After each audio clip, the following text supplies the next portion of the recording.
Hello दोस्तों, स्वागत है आपका मेरे YouTube channel study Kumar Garhwal में।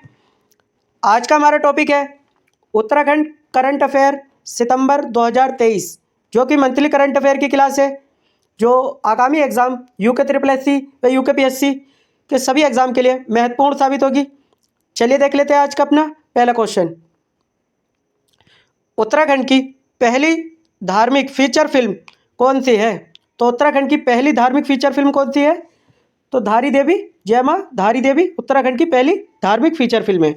अब इसके बारे में डिटेल में जान लेते हैं। अब बात करें, ये उत्तराखंड की पहली धार्मिक फीचर फिल्म है और ये किस भाषा में है? तो ये गढ़वाली भाषा में है। किस भाषा में है? गढ़वाली भाषा में है। अब बात कर लेते हैं इस फिल्म के निर्माता, निर्देशक और लेखक कौन है? तो इस फिल्म के निर्माता, निर्देशक और लेखक कौन है? तो देवू रावत जी इस फिल्म के निर्माता, लेखक। चलिए बढ़ते हैं अपने अगले प्रश्न की ओर। रोजगार सृजन के मामले में उत्तराखंड को कौन से स्थान पर है? यानी कि उत्तराखंड कौन से स्थान पर है रोजगार सृजन के मामले में? तो उत्तराखंड इसमें दूसरे स्थान पर है। G20 सम्मेलन में भारत आए विदेशी मेहमानों को भेंट की गई पुस्तक में उत्तराखंड के कौन से मंदिर का वर्णन किया गया है? तो उत्तराखंड के टपकेश्वर महादेव मंदिर का वर्णन किया गया है। अब डिटेल जान लेते हैं इस प्रश्न की। तो दिल्ली में आयोजित G20 समिट में भारत आए सभी विदेशी मेहमानों को भारत सरकार की ओर से भारत पर आधारित एक पुस्तक भेंट की गई। इस पुस्तक में कई मंदिरों के साथ व अन्य कई रहस्यमयी स्थानों के बारे में बताया गया। और ये जो पुस्तक है, ये 55 पेज की पुस्तक थी। कितने पेज की थी? 55 पेज की पुस्तक थी, जिसमें पेज नंबर 40 पर टपकेश्वर मंदिर का बारे में वर्णन किया गया है। अब बात कर लेते हैं टपकेश्वर मंदिर की। तो टपकेश्वर मंदिर जो है वो देहरादून जनपद में है। किस जनपद में है? देहरादून जनपद में।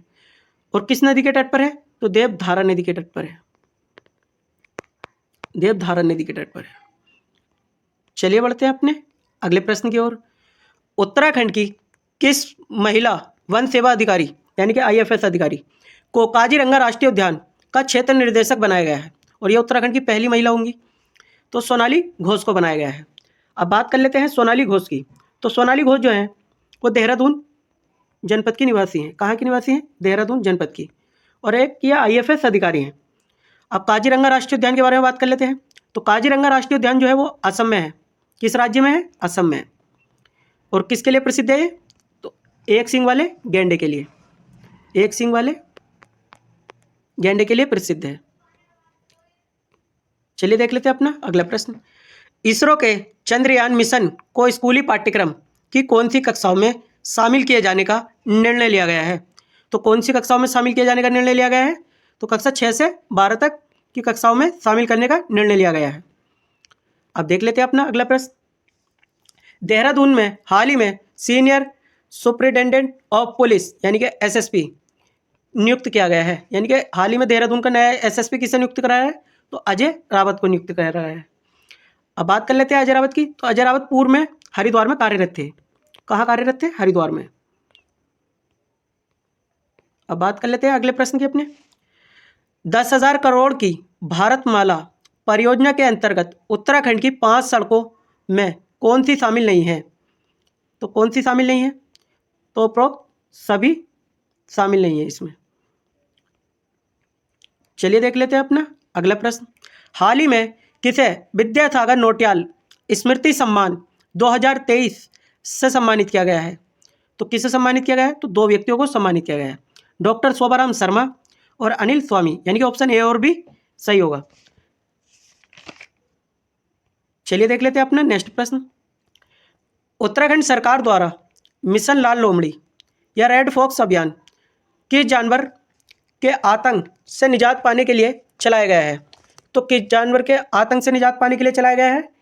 तो ये जंगली सुअर के आतंक से निजात पाने के लिए चलाया गया है, क्योंकि ये किसानों की फसलों को बहुत नुकसान पहुंचाता है और लाल लोमड़ी जो है इस जंगली सुअर का शिकार करती है, इसलिए यह अभियान चलाया गया है इनकी संख्या में कमी करने के लिए। चलिए बढ़ते हैं अपने अगले प्रश्न की ओर। इन्वेस्टर ग्लोबल समिट का आयोजन किस शहर में किया जाएगा? तो किस शहर में किया जाएगा इसका आयोजन? तो देहरादून में किया जाएगा। और कब से कब तक किया जाएगा? तो 8 से 9 दिसंबर 2023 को इसका आयोजन होगा। और इसके निवेश करने का इनके बजट में लक्ष्य कितना रखा गया था निवेश करने का, तो 2.5 लाख करोड़ रुपए का निवेश करने का लक्ष्य रखा गया था इसमें। चलिए बढ़ते हैं अपने नेक्स्ट प्रश्न की ओर। उत्तराखंड के सतत विकास के लक्ष्यों को हासिल करने में सहयोग करने वाली कितनी संस्थाओं तथा व्यक्तियों को SDG अचीवर्स अवार्ड से सम्मानित किया गया, तो 17 व्यक्तियों और संस्थाओं को सम्मानित किया गया, जिसमें 12 संस्थाएं हैं और 5 व्यक्ति हैं। हाल ही में अंतर्राष्ट्रीय मत्स्य आखेट प्रतियोगिता का आयोजन उत्तराखंड में कहाँ किया गया, तो यह चंपावत में किया गया। अब इसका आयोजन कब से कब तक किया गया, तो 27 से 29 सितंबर 2023 को इस प्रतियोगिता का आयोजन किया गया। अब बात कर लेते हैं चंपावत के किस क्षेत्र में किया गया, तो चूका क्षेत्र में किया गया। चूका क्षेत्र और महाकाली नदी, कौन सी नदी, महाकाली नदी में। चलिए बढ़ते हैं अपने अगले प्रश्न की ओर। उत्तराखंड वन विभाग का प्रमुख किसे बनाया गया है, तो उत्तराखंड वन विभाग का प्रमुख किसे बनाया गया, अनूप मलिक को बनाया गया। किसे बनाया गया, अनूप मलिक को। अब वन विभाग के बारे में थोड़ा सा इतिहास जान लेते हैं वन विभाग का। तो भारत में वन विभाग की स्थापना कब हुई थी, तो 1864 में, और कुमाऊं में वन विभाग की स्थापना 1868 में, और गढ़वाल में 1869 में, और टिहरी में 1885 में। अब बात कर लेते हैं प्रथम वन अधिनियम कब आया था, तो प्रथम वन अधिनियम 1865 में आया, दूसरा 1878 में आया था, और तीसरा 1927 में आया था। अब बात कर लेते हैं प्रथम वन नीति, तो प्रथम वन नीति 1894 में, और दूसरी वन नीति यानी कि स्वतंत्र भारत की तो 1952 में आई थी। चलिए बढ़ते हैं अपने नेक्स्ट प्रश्न की ओर। भारतीय प्रधानमंत्री ने मन की बात कार्यक्रम में किस जिले में घोड़ा लाइब्रेरी की शुरुआत की गई, यानी कि प्रधानमंत्री नरेंद्र मोदी की मन की बात के तहत कार्यक्रम के तहत घोड़ा लाइब्रेरी की शुरुआत की गई, तो नैनीताल जिले में की गई। और नैनीताल के किस क्षेत्र में, तो कोटाबाग क्षेत्र में घोड़ा लाइब्रेरी की शुरुआत की गई। और मुख्यमंत्री उत्थान ज्ञान कोष योजना का संबंध किससे है, तो लाइब्रेरी स्थापित करने पर जिला स्तर पर ज्ञान कोष। अब देख लेते हैं नेक्स्ट प्रश्न। हाल ही में राज्य के किस मेले को राजकीय मेला घोषित किया गया है, तो किस मेले को राजकीय मेला घोषित किया गया है, तो नंदा देवी मेले को राजकीय मेला घोषित किया गया है। तो किसने घोषित किया, डिटेल जान लेते हैं इसकी थोड़ी। तो पर्यटन मंत्री सतपाल महाराज ने 24 सितंबर 2023 को, कब, 24 सितंबर 2023 को नंदा देवी मेले को राजकीय मेला घोषित किया। नंदा देवी मेला कहाँ लगता है, हमारा नैनीताल जनपद में लगता है। और पर्यटन मंत्री कौन है, सतपाल महाराज जी हैं। और 2022 में राजकीय मेला किसे घोषित किया गया था, तो जागड़ा मेले को घोषित किया गया था। 2022 में किसे घोषित किया गया था, जागड़ा मेला। यह कहाँ लगता है, जौनसार बाबर क्षेत्र में। चलिए देख लेते हैं अपना अगला प्रश्न। राज्य के कितने झीलों को स्टेट वेटलैंड घोषित किया गया, तो कितने झीलों को घोषित किया गया है, 7 झीलों को घोषित किया गया है। कौन कौन सी हैं 7 झीलें, देख लेते हैं उनके बारे में। तो नैनीताल, सूखाताल, भीमताल, गरुड़ताल, हरीशताल और सरिताताल और नौकुचियाताल। नोट कर लेना दोस्तों, नैनीताल, सूखाताल, भीमताल, गरुड़ताल, हरीशताल, सरिताताल और नौकुचियाताल। चलिए देख लेते हैं अपना नेक्स्ट प्रश्न। मुख्यमंत्री पुष्कर सिंह धामी ने कर्मचारी राज्य बीमा योजना के तहत उत्तराखंड के कितने जनपदों में औषधालयों का वर्चुअल माध्यम से उद्घाटन किया है, तो कितने जनपदों में किया है, तो 7 जनपदों में किया है। और किस योजना के तहत किया है मुख्यमंत्री ने, तो कर्मचारी बीमा योजना के तहत। अब 7 जनपद कौन कौन से हैं वो नोट करें दोस्तों आप। तो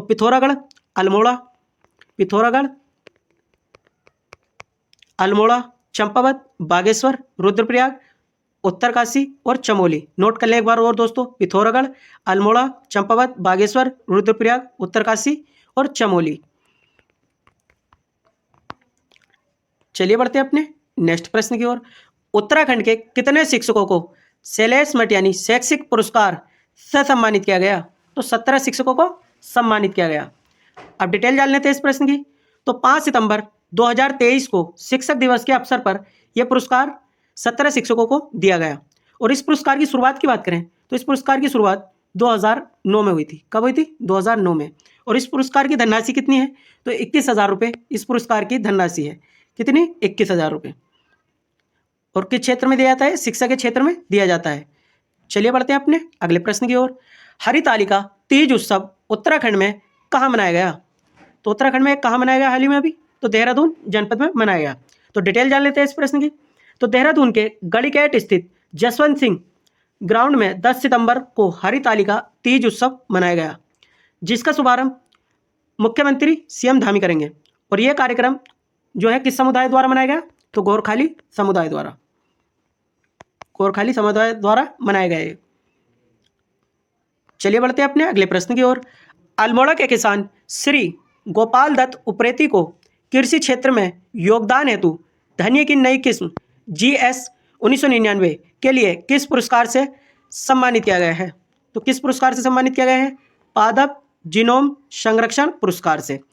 किसे सम्मानित किया गया? गोपाल दत्त उप्रेती को धनिया की नई किस्म के लिए। कहाँ के निवासी है? अल्मोड़ा के निवासी हैं।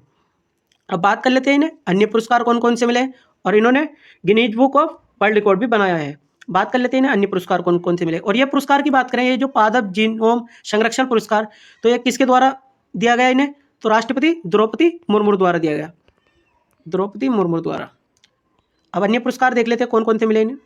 तो जैसे उत्तराखंड सरकार द्वारा इन्हें उद्यान पंडित और कृषि भूषण सम्मान, कृषि भूषण सम्मान और Guinness book of world record इन्होंने बनाया है। उत्तराखंड में पहली बार ज्योग्राफिकल इंडिकेटर यानी कि GI महोत्सव का आयोजन कब से कब तक किया जाएगा? तो कब से कब तक किया जाएगा? 17 से 21 नवंबर 2023 को किया जाएगा। डिटेल जान लेते हैं इसके बारे में। तो 11 सितंबर 2023 को उत्तराखंड के कृषि मंत्री गणेश जोशी ने GI महोत्सव की तैयारी को लेकर बैठक में बताया कि स्थानीय उत्पाद को अंतर्राष्ट्रीय पहचान दिलाने के उद्देश्य से इस महोत्सव का आयोजन 17 से 21 नवंबर को किया जाएगा। और कहाँ किया जाएगा इसका आयोजन? किस स्थान पर? तो देहरादून जनपद में किया जाएगा। कहाँ किया जाएगा दोस्तों? देहरादून जनपद में। चलिए देख लेते हैं अपना नेक्स्ट प्रश्न। देहरादून में विद्या समीक्षा केंद्र का लोकार्पण किया गया। इस मॉडल को किस राज्य से ग्रहण किया जाएगा? इस मॉडल को किस राज्य से ग्रहण किया? तो ये गुजरात राज्य से ग्रहण किया गया है। अब डिटेल जान लेते हैं इस प्रश्न की। तो केंद्रीय शिक्षा मंत्री धर्मेंद्र प्रधान ने देहरादून के ननकूर खेड़ा क्षेत्र स्थित शिक्षा निर्देशालय में राज्य के विद्या समीक्षा केंद्र का उद्घाटन किया। और इस मौके पर धर्मेंद्र प्रधान ने कहा कि प्रधानमंत्री की विद्या समीक्षा केंद्र जो गुजरात मॉडल को लागू करने वाला उत्तराखंड कौन सा राज्य बना? पहला राज्य बना। कौन सा राज्य बना? पहला राज्य बना। और जिसमें अभी तक 5000 स्कूल जोड़े गए हैं, पहला राज्य। और विद्या समीक्षा केंद्र स्थापित करने वाला पहला राज्य गुजरात यानी कि। अब देख लेते हैं नेक्स्ट प्रश्न। हाल ही में प्रोजेक्ट क्लैब कहाँ प्रारंभ किया गया? प्रोजेक्ट क्लैब को कहाँ प्रारंभ किया गया? तो उत्तराखंड में किया गया है। अब डिटेल जान लेते हैं इस प्रश्न की। तो 16 अगस्त 2023 को उत्तराखंड के राज्यपाल लेफ्टिनेंट जनरल गुरमीत सिंह ने राजभवन देहरादून में स्कूली शिक्षा विभाग के सतत शिक्षण पहुंच परियोजना का शुभारंभ किया। इसके यानी कि इसका संबंध किससे है? शिक्षा से है, प्रोजेक्ट क्लैब का। अब देख लेते हैं नेक्स्ट प्रश्न। राज्य के कितने ग्राम पंचायतों को स्वच्छ सर्वेक्षण पुरस्कार से सम्मानित किया गया? तो 15 ग्राम पंचायतों को सम्मानित किया गया है। चलिए बढ़ते हैं अपने अगले प्रश्न की ओर। उत्तराखंड निवासी किस व्यक्ति को वायुसेना का उप प्रमुख के पद पर नियुक्त किया गया है? तो किसे नियुक्त किया गया है? राजेश भंडारी को नियुक्त किया गया है। अब बात कर लेते हैं इनकी नियुक्ति किस पर हुई है। तो एयरफोर्स नई दिल्ली में बतौर assistant chief of air staff के पद पर नियुक्त हुए हैं। अब बात कर लेते हैं राजेश भंडारी, ये कहाँ के निवासी हैं? तो ये टिहरी जनपद के निवासी हैं, टिहरी जनपद के। चलिए बढ़ते हैं अपने अगले प्रश्न की ओर। हाल ही में गोविंद वल्लभ पंत की कौन सी जयंती मनाई गई? तो गोविंद वल्लभ पंत की 136वीं जयंती मनाई गई। कौन सी जयंती मनाई गई? 136वीं। अब इनके गोविंद वल्लभ पंत के बारे में जान लेते हैं डिटेल थोड़ी। तो इनका जन्म कब हुआ था? तो 10 सितंबर 1887 को खूटगांव अल्मोड़ा में हुआ था। अब बात करें ये यूपी के प्रथम मंत्री यानी कि संयुक्त प्रांत के प्रथम मुख्यमंत्री और भारत सरकार के चौथे गृह मंत्री। और ये उत्तराखंड के एकमात्र व्यक्ति हैं जिन्हें भारत रत्न सम्मान दिया गया। कब? 1957 में। और उत्तराखंड के एकमात्र व्यक्ति जिन पर डाक टिकट जारी हुआ सर्वप्रथम कब? 1965 में जारी हुआ। कब? 1965 में। और दूसरी बार कब जारी हुआ? 1988 में। चलिए देख लेते हैं अपना अगला प्रश्न। पर्यटन मंत्रालय ने श्रेष्ठ पर्यटन गांव प्रतियोगिता में उत्तराखंड के किस गांव को देश के श्रेष्ठ पर्यटन गांव घोषित किया? तो देश का श्रेष्ठ पर्यटन गांव किसे घोषित किया? सिरमौली गांव को घोषित किया। अब इस क्वेश्चन की डिटेल कर लेते हैं। तो 27 सितंबर को यानी कि पर्यटन दिवस के अवसर पर इस अवसर पर सिरमौली गांव को देश के सर्वश्रेष्ठ पर्यटन गांव का पुरस्कार मिला। अब बात कर लेते हैं उत्तराखंड के वर्तमान में पर्यटन मंत्री कौन है? तो सतपाल महाराज हैं। और केंद्रीय पर्यटन मंत्री कौन है? तो किशन रेड्डी हैं, श्री किशन रेड्डी। और सिरमौली गांव किस जनपद में है? तो ये पिथौरागढ़ जनपद में है। चलिए देख लेते हैं अपना अगला प्रश्न। हाल ही में राजकीय एलोपैथिक चिकित्सालय में पैथोलॉजिकल कलेक्शन सेंटर का शुभारंभ किया गया। तो किसके द्वारा किया गया? तो राधा रतूड़ी द्वारा किया गया इसका। और वर्तमान में किस पद पर है राधा रतूड़ी जी? तो अपर मुख्य सचिव हैं वर्तमान में। और मुख्य सचिव कौन है वर्तमान में बताइए कमेंट बॉक्स में जरूर। उत्तराखंड सरकार ने सरकारी विद्यालयों के लिए उत्तराखंड के त्योहार, उत्सव, संस्कृति, मेले आदि पर एक किताब तैयार की जा रही है जिसका नाम क्या है? तो जिसका नाम है विरासत। चलिए देख लेते हैं अपना अगला प्रश्न। उत्तराखंड के कितने कलाकारों को नाटक अकादमी अमृत अवार्ड, अमृत लिख लेना दोस्तों, से सम्मानित किया गया? नाटक अकादमी अमृत अवार्ड 2023 से कितने कलाकारों को सम्मानित किया गया? तो 4 कलाकार हैं उत्तराखंड के। और टोटल कितने हैं? 24। अब इसके बारे में डिटेल जान लेते हैं। तो इसका आयोजन जो हुआ था 16 से 20 सितंबर 2023 को आयोजन स्थल विज्ञान भवन नई दिल्ली में इसका आयोजन हुआ। और सम्मानित किसके द्वारा किया गया? तो उपराष्ट्रपति जगदीश धनखड़ द्वारा सम्मानित किया गया। कितने लोग हैं टोटल? तो 84 लोग हैं, जिसमें 4 उत्तराखंड के हैं। 4 उत्तराखंड के कौन कौन से हैं? तो उनके बारे में जान लेते हैं। एक है जुगल किशोर पेटसाली, नारायण सिंह बिष्ट, जगदीश ढोंडियाल, भैरवदत्त तिवारी, इन्हें सम्मानित किया गया। अब चलिए बढ़ते हैं अपने अगले प्रश्न की ओर। डांडी काठी क्लब द्वारा उत्तराखंड की कितनी विभूतियों को राज्य वाद्य यंत्र से सम्मानित किया गया? तो राज्य वाद्य यंत्र से कितने विभूतियों को सम्मानित किया गया? तो 11। और डांडी काठी क्लब रत्न सम्मान से किसे सम्मानित किया गया? तो ये बताइए दोस्तों, किसे सम्मानित किया है? तो डीजीपी अशोक कुमार को सम्मानित किया गया। किसे? अशोक कुमार को। चलिए देख लेते हैं अपना अगला प्रश्न। केंद्रीय मंत्रिमंडल ने उत्तराखंड में औद्योगिक विकास योजना के लिए कितने करोड़ रुपए की मंजूरी दी है? तो कितने करोड़ रुपए की मंजूरी दी है? तो 1164.53 करोड़ रुपए की मंजूरी दी है। किसके लिए? औद्योगिक विकास योजना के लिए।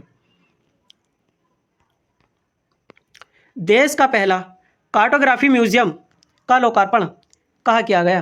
तो देश का पहला कार्टोग्राफी म्यूजियम का लोकार्पण कहाँ किया गया? तो इसका लोकार्पण मसूरी, देहरादून में किया गया।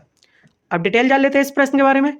तो मसूरी के हाथीपांव स्थित सर जॉर्ज एवरेट हाउस परिसर में सतपाल महाराज द्वारा मसूरी में देश का पहला कार्टोग्राफी म्यूजियम बनाया गया, यानी कि देश का पहला है ये।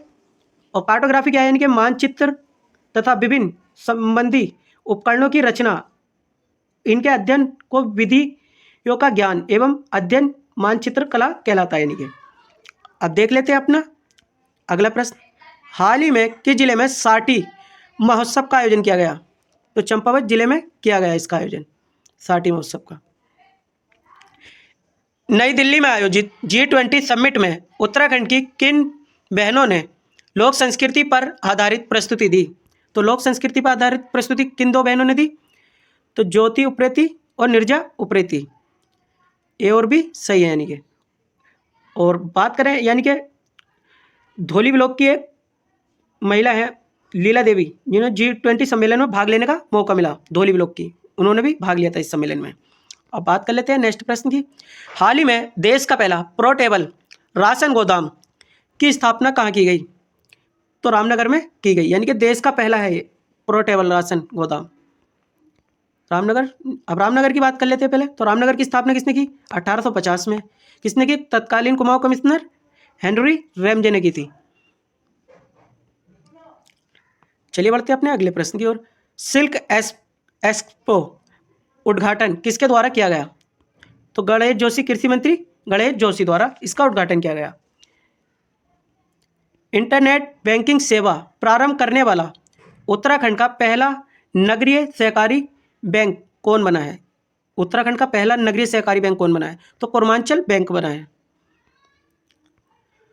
उत्तराखंड की महिला अंडर 19 क्रिकेट टीम की कप्तान किसे चुना गया है? तो किसे चुना गया है?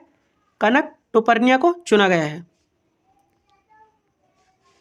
उत्तराखंड से किसे राष्ट्रीय सहकारी संघ का सदस्य बनाया गया है? तो किसे बनाया गया है? राष्ट्रीय सहकारी संघ का सदस्य नेहा जोशी को बनाया गया है।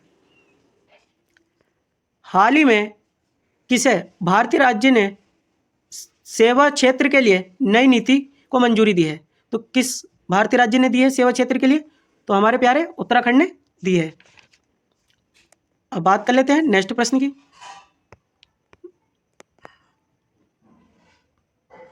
निम्नलिखित में से खारदुंगा चैलेंज किसने जीता?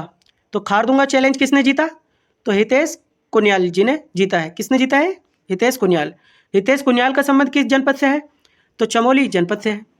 किस जनपद से है? चमोली जनपद से है। चलिए देख लेते हैं अपना अगला प्रश्न। बंगलोर में योनेक्स सनराइज 46वीं जूनियर नेशनल बैडमिंटन चैंपियनशिप में रजत पदक किसने हासिल किया? तो रजत पदक किसने हासिल किया? तो मनसा रावत और गायत्री रावत ने। अब डिटेल जान लेते हैं इस प्रश्न की। तो राष्ट्रीय जूनियर बैडमिंटन चैंपियनशिप में अल्मोड़ा की, कहाँ की निवासी हैं दोनों? अल्मोड़ा की मनसा रावत और गायत्री रावत की जोड़ी ने रजत पदक हासिल किया। कौन सा पदक हासिल किया? रजत पदक। कल्चर एंड स्पोर्ट पायरेक्सिया 2023 का शुभारंभ किसके द्वारा किया गया? तो मुख्यमंत्री पुष्कर सिंह धामी द्वारा किया गया है। अब बात कर लेते हैं अगले प्रश्न की। हाल ही में गीता नेगी का निधन हो गया है, तो उनका संबंध किस खेल से था? तो उनका संबंध बैडमिंटन से था। और गीता नेगी कहाँ की निवासी हैं? तो हल्द्वानी नैनीताल की निवासी हैं। चलिए बढ़ते हैं अपने नेक्स्ट प्रश्न की ओर।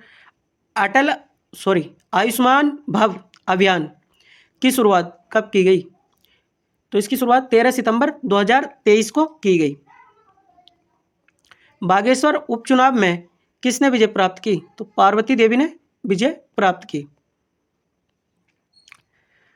इस वर्ष हिमालय दिवस की थीम क्या थी? तो इस वर्ष हिमालय दिवस की थीम क्या थी? हिमालय और आपदा। अब हिमालय दिवस कब मनाया था? तो 9 सितंबर को मनाया था। कब मनाया था? 9 सितंबर को मनाया। इसके मनाने की शुरुआत कब हुई? कमेंट बॉक्स में जरूर बताएं दोस्तों। प्रदेश में 100% बच्चों को कब तक साक्षर करने का लक्ष्य रखा गया है? तो कब तक साक्षर करने का लक्ष्य रखा गया है? 2026 तक का लक्ष्य रखा है साक्षर करने का। ऑपरेशन सेवा का संबंध किससे है? ऑपरेशन सेवा का संबंध, तो ऑपरेशन सेवा का संबंध है बाढ़ प्रभावित क्षेत्रों में सहायता प्रदान करने से है। हिमालय और पूर्वोत्तर राज्यों की श्रेणी में जैविक इंडिया अवार्ड में उत्तराखंड को कौन सा स्थान प्राप्त हुआ? तो उत्तराखंड को पहला स्थान प्राप्त हुआ। कौन सा? पहला स्थान प्राप्त हुआ। अब बात कर लेते हैं नेक्स्ट प्रश्न। मानसून सत्र के दौरान वित्त मंत्री प्रेमचंद्र अग्रवाल ने कितने करोड़ रुपए का बजट पेश किया था? तो मानसून सत्र के दौरान कितने करोड़ रुपए का बजट पेश किया था? तो 11,321 करोड़ रुपए का बजट पेश किया था। चलिए बढ़ते हैं अपने नेक्स्ट प्रश्न की ओर। भूमि पर महिलाओं के अधिकार के मामले में उत्तराखंड देश में कौन से स्थान पर है? तो उत्तराखंड हमारा 5वें स्थान पर है महिलाओं के अधिकार के नाम पे, यानी कि महिलाओं के नाम से रजिस्ट्री। प्रधानमंत्री फसल बीमा योजना में राज्य के किस जिले ने प्रथम स्थान प्राप्त किया? तो प्रथम स्थान किस जिले ने प्राप्त किया? हरिद्वार ने।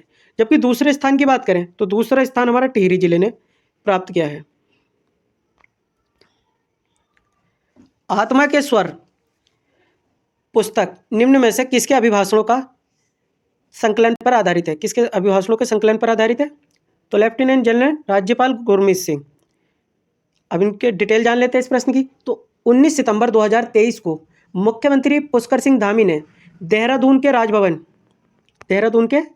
राजभवन में कार्यक्रम में राज्यपाल लेफ्टिनेंट जनरल गुरमीत सिंह के अभिभाषणों के संकलन पर आधारित आत्मा के स्वर पुस्तक का विमोचन किया? किसने किया? मुख्यमंत्री पुष्कर सिंह धामी ने। हाल ही में राज्य के शहरी विकास मंत्री प्रेमचंद्र अग्रवाल ने राज्य के पहले पॉलीथीन कचरा बैंक का उद्घाटन कहाँ किया? तो इसका उद्घाटन कहाँ किया? देहरादून जिले में किया। अब डिटेल जान लेते हैं इस प्रश्न की। तो 25 सितंबर 2023 को पॉलीथीन कचरे के निस्तारण के लिए उत्तराखंड के देहरादून के कैंट बोर्ड की ओर से देश के पहले 3 कचरा बैंक की स्थापना की गई। तो कहाँ कहाँ की गई?